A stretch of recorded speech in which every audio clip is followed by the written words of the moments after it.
अस्सलामुअलैकुम व्यूअर्स, मेरा नाम है फ़रहान और आप सब लोग देख रहे हैं easy math with Farhan YouTube channel. तो आज का जो हमारा टॉपिक है वो जर्नल एमसीक्यूज़ के बारे में है। हमने जितनी भी लेक्चर्स लिए हैं मैट्रिसेस के ऊपर, तकरीबन 21 टू 22 लेक्चर्स हैं। उसमें जितना हमने पढ़ा है उसमें से डिटर्मिनेंट का जो टॉपिक था उसमें स्पेसिफ़िक एमसीक्यूज़ मैंने चुने हैं। वो आज हम यहाँ पर आपको सिखाएंगे। कुछ यूँ ही सॉल्व करने वाले हैं, कुछ ट्रिक्स के साथ होंगे। तो चलिए शुरू करते हैं। Number 1 is if 7a minus 5b minus 1 3c 2, ये आपके पास एक डिटर्मिनेंट है 2/2 है और ये 0 के बराबर है। तो इसका ऑप्शन क्या आएगा आपके पास? देखिए, आपने इसको सिंपली एक्सपेंड करना है। यहाँ पर हम कैसे एक्सपेंड कर देते हैं? इसको इससे मल्टीप्लाई करके और इसको इससे मल्टीप्लाई करते। तो ये हो जाएगा। देखिए यहाँ मैं सॉल्व कर रहा हूँ। 2 को इससे मल्टीप्लाई करके, तो 2 को इससे मल्टीप्लाई करेंगे तो क्या हो जाएगा? 2 × 7 माइनस 5b। दरमियान में माइनस का साइन लाजमी आना चाहिए क्योंकि फार्मूला है -1 × 3c, -1 × 3c। और ये किसके बराबर है? किसके बराबर है? ये 0 के बराबर है। ठीक है। मज़ीद इसको ये 0 यहाँ पर वही आ गया। मज़ीद इसको सिंप्लीफाई करते हैं तो मेरे पास क्या आएगा? 2 7 14 a plus 2 5 10 b minus minus plus, और यह हो जाएगा 3 1 3, तो हो जाएगा प्लस 3c। ये हमारे पास इसका करेक्ट ऑप्शन है इस MCQ का। ये MCQ हमारे पास किसके बराबर है? 14a plus 10b plus 3c is equals to 0। Just solve करने का मकसद था और इसमें कुछ नहीं है। देखिए, इसको इसके साथ मल्टीप्लाई करें, इसको इसके साथ मल्टीप्लाई सिंप्लीफाई करें तो आपके पास ये आंसर आ जाएगा। ठीक है। नेक्स्ट पे आते हैं। हमारे पास ये है कि a is equals to alpha to 2 alpha, then and a cube determinant is equal to 125, then what is the value of the alpha? आपको बताया गया है, आपके पास गिवन क्या है? ये मैट्रिक्स आपके पास गिवन है।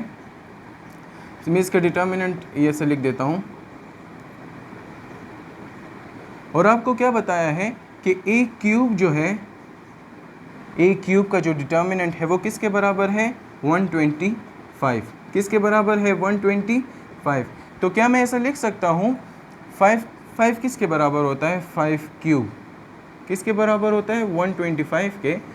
ठीक है। अगर मैं इस 5 की जगह लिख दूँ यहाँ पर 5 क्यूब लिख दूँ 125 की जगह, तो देखिए ये मेरे पास कैंसिल हो जाएगा। और मेरे पास ये एक्चुअली में कैंसिल नहीं होता, लेकिन हम इसको कंसिडर करते हैं। और यहाँ हो जाएगा a is equal to 5। a determinant क्या आ जाएगा? 5।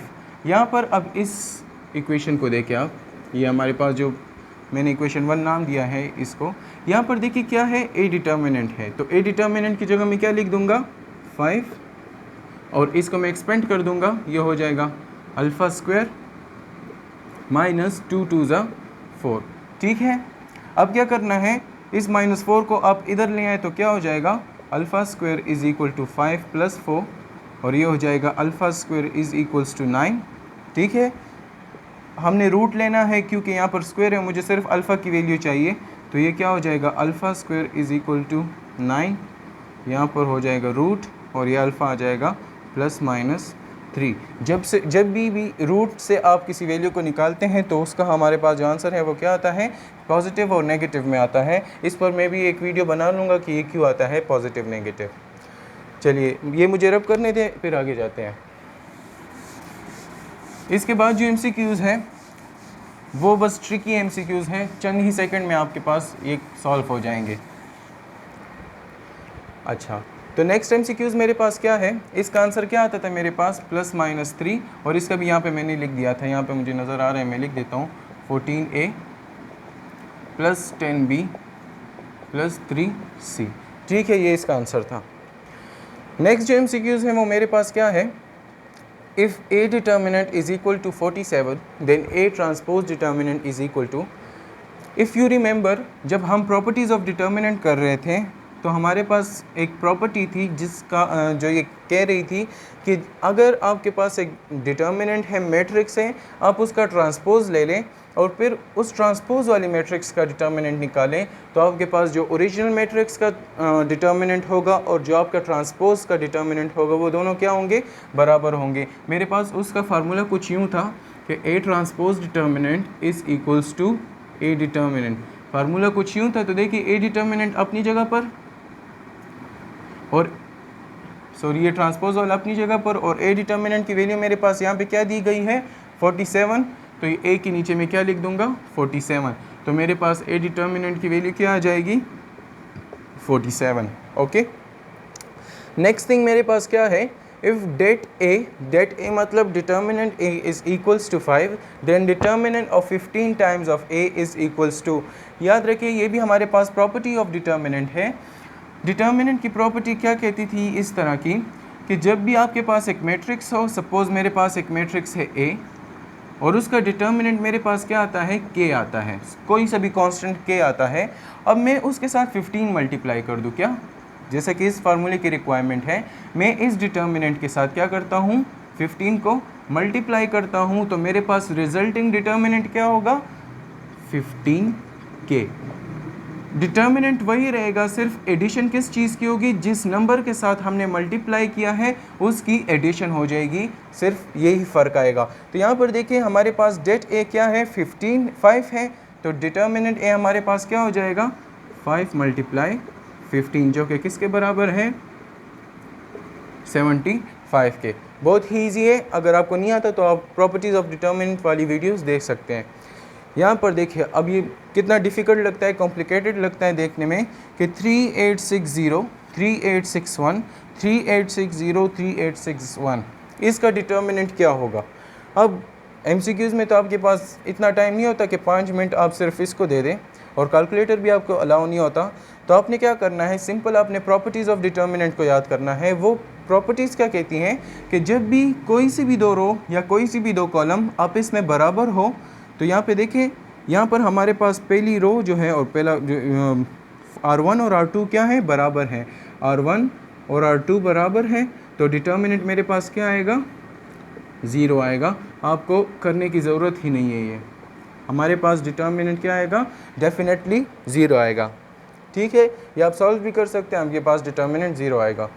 नेक्स्ट थिंग मेरे पास है, एक मैट्रिक्स है मेरे पास, ये मुझे दी गई हुई है, इसका आंसर मैं 1 सेकंड में मालूम करके बताता हूँ। So the answer to the last one should be 0।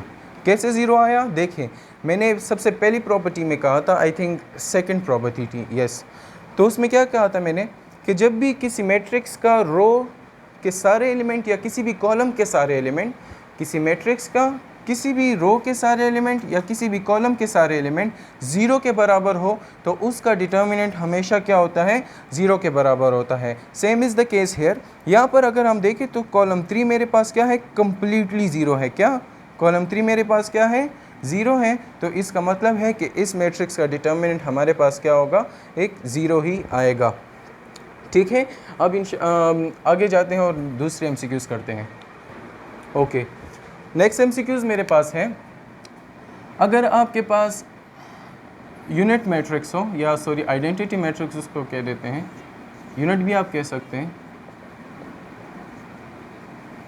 Identity matrix of order 4x4, then I determinant is equal to what. ठीक है, आपके पास एक MCQ आता है, the identity matrix of order 4x4 है आपके पास, तो उसका डिटर्मिनेंट क्या होगा, ये इसको रिप्रेजेंट करता है आइडेंटिटी मैट्रिक्स को। तो यहाँ पर मेरे पास 4x4 आइडेंटिटी मैट्रिक्स है,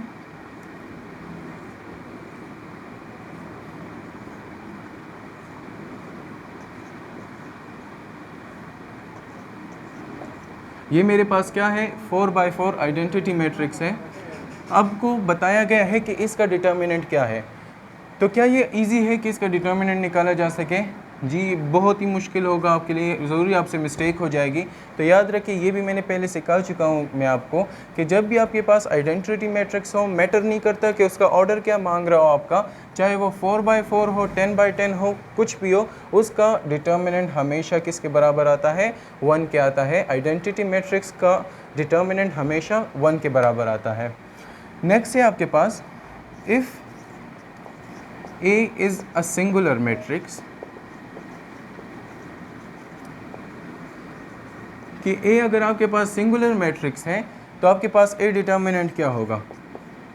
सिंपल सी बात है, ये तो अभी मैं रिसेंटली लेक्चर्स ले चुका हूँ, तो ए डिटर्मिनेंट मेरे पास क्या आएगा, 0 आएगा। If A is a singular matrix then A determinant is equals to 0 and if A is non singular matrix, अगर मैं कहूँ नॉन सिंगुलर मैट्रिक्स, तब हमारे पास ए डिटर्मिनेंट क्या होगा, नॉन ज़ीरो होगा। ठीक है, आगे भी एमसीक्यूज़ एक करते हैं, वो है आपके पास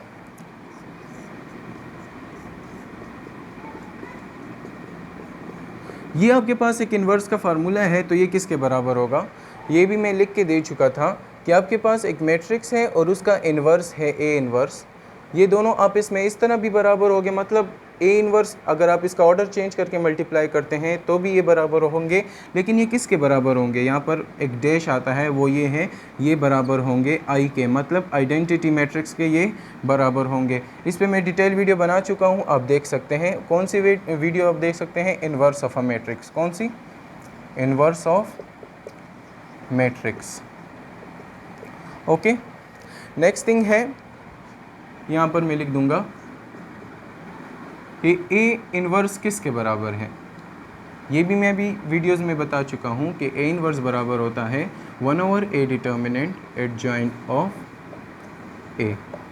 ठीक है, एक इम्पॉर्टेंट बात भी याद कर लें कि हर एक मैट्रिक्स का इन्वर्स एग्जिस्ट नहीं करता, हर एक मैट्रिक्स का इन्वर्स एग्जिस्ट नहीं करता, सिर्फ उन्हीं मैट्रिक्स का इन्वर्स एग्जिस्ट करता है जो कि क्या हो, नॉन सिंगुलर हो, मतलब ए डिटर्मिनेंट 0 के बराबर ना हो। ठीक है, और यहाँ पर हमारे पास एक और पॉइंट भी याद कर लें कि ए इन्वर्स अगर किसी मैट्रिक्स का एग्जिस्ट करता है तो वो क्या होगा, यूनिक होगा, मतलब हर एक मैट्रिक्स का अपना अपना होगा। If A inverse exist then it will be a unique. सही है, ये हो गया। अच्छा, सो आई होप स्टूडेंट आपको ये वीडियो अच्छी लगी होगी। अगर आपको अच्छी लगी तो मेरी वीडियो को लाइक करें, मेरे चैनल को सब्सक्राइब करें। मिलते हैं नेक्स्ट वीडियो में। अल्लाह हाफिज़।